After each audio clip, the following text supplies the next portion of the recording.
next on 7. 25 years ago, a short, chubby Italian-American plumber called Mario started an entertainment revolution. What Nintendo's Super Mario began then has become an industry now bigger than Hollywood. It's worth billions, and the latest technology is light years beyond anything seen before. But divvying up the spoils has led to a ferocious global fight. Here's Ross Coulthard. Stand by and recording and cue.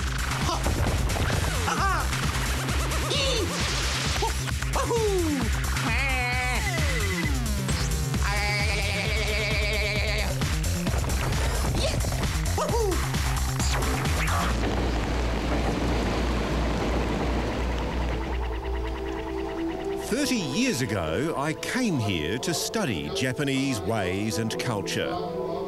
But Kyoto and the world were about to change.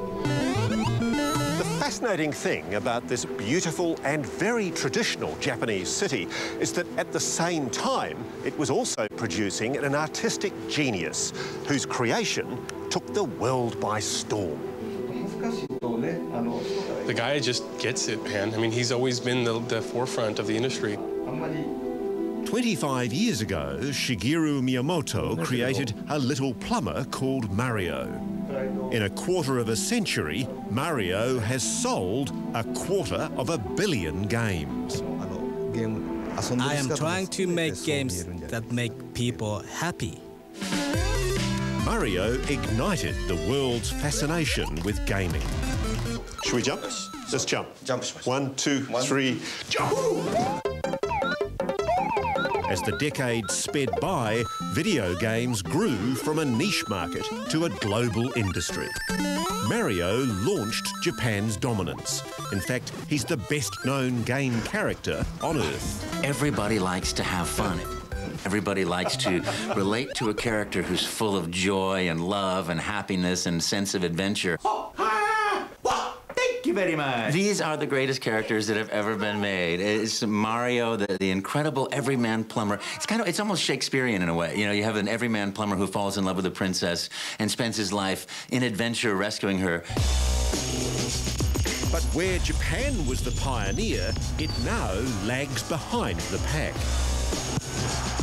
Better, smarter, interactive technology from Western rivals has seen the Japanese lose their once dominant hold on the virtual world.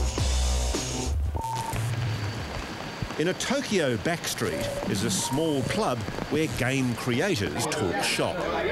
Why are their games declining in sales overseas, particularly in America? Japanese games? Yeah. The Japanese tend to like much kind of more handheld situations. They like to be walked through with something almost like a Disney ride where you start at the beginning and you sort of go through it to the end. You don't have to make a lot of hard decisions. Jake Kasdal has worked for both the big Japanese and American game companies.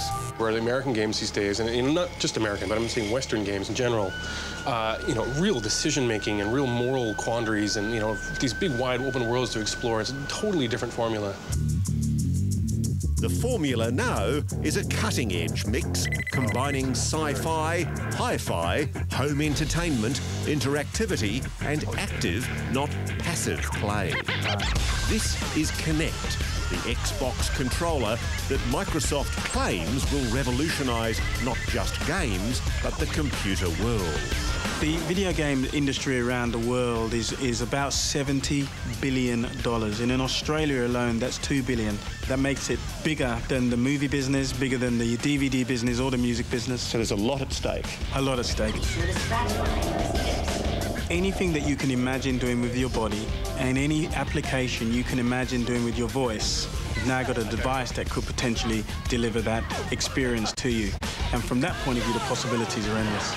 Whoa! The days of, you know, the video gamer being this, you know, weirdo in the closet by himself, they're over. Social gaming is huge. Middle-aged mothers are playing video games. You know, it's going to be the world's biggest entertainment. But don't expect the Japanese or Mario to give up easily.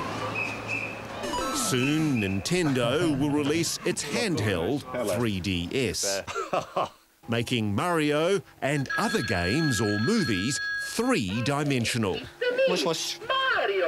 And that will surely make Mario's most devoted fan beside himself with excitement.